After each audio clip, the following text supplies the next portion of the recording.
Welcome to this week's edition of Appleseed Legacy. My name is Gordon Spicer and I'm here to bring you the good green news.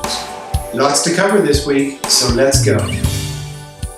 It's been a quiet week in green business, but as reported by the energycollective.com, a new report suggests that zero-emission renewable energy installations are now seen as not only the most cost-efficient, but also the most risk-averse, particularly in the development of utility-scale renewables. Next, as reported by businessgreen.com, wind farms and other renewables helped avoid 38 million tons of CO2 in 2013. This up by more than one-third over the previous year. Finally, as reported by sustainablebusiness.com, Dunkin' Donuts has launched its LEED Certified Base program for its new construction stores, with the hopes of building 100 newly certified stores by the end of 2016. You know what? It doesn't stop here, and it's all good news.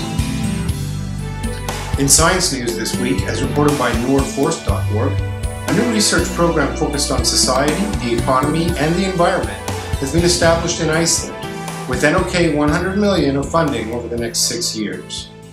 In other news, as reported by Guyalene.com, Rocket, a leading manufacturer in the realm of plant-based plastic, has announced its Guyalene product, a biopolymer with a sharply reduced carbon footprint.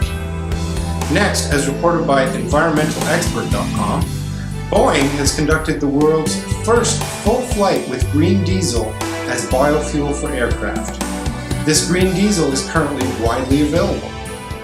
Finally, as reported by PlusOne.org, recent research led by Gottert von Oheim has supported the hypothesis that forests having a long ecological continuity stamp seem to adapt better to global change than those younger forests, typically regrowth forests developed on former agricultural or degraded land.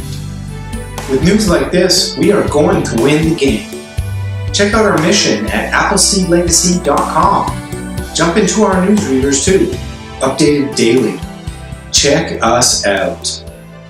In society news this week, as reported by theheraldsun.com, the Victoria Greens in Australia recently celebrated their second lower house seat based on policies related to climate change and public transportation. This, a big win for the Greens in Australia. Next, Trust.org notes that a final pledge from Belgium has pushed the Global Green Climate Fund, initiated by the UN, to a total of $10 billion. This on the heels of a previous promise by developed nations to provide $100 billion in climate finance from public and private sectors. News also related to recent air quality standards put forth by Barack Obama. As reported by thehill.com, a coalition of environmental groups reminded the president that strong standards were also needed for coal ash storage. Finally, as reported by the SmithsonianMag.com, of over 700,000 unused shipping containers in the United States, environmental engineers are using their skills to initiate, contain, and base urban farms in the containers, growing organic hydroponic produce. In tech news this week, as reported by nanowork.com, scientists have now figured out a low-cost method to turn wood into nanomaterials, with potential uses in automobile manufacturing, food science, and wound treatment. Next, new laser technology being developed by Rolls-Royce, also reported by nanowork.com, will serve to greatly reduce the wasteful environmental impact of current engine part manufacturing techniques. Also, as reported by the environmentalleader.com and as published in the ACS Journal of Environmental Science and Technology, researchers now believe they have found a solution for the 140 million yearly tons of persistent plastic waste generated by society. By using microbes from plastic-eating waxworms, a new way of biodegrading plastic has been discovered.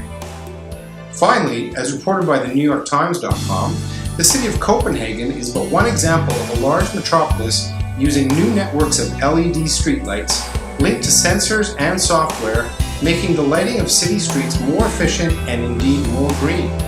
This objective staying in tune with the goal of becoming the world's first carbon-neutral capital city by 2025. Thanks for joining us this week and every week.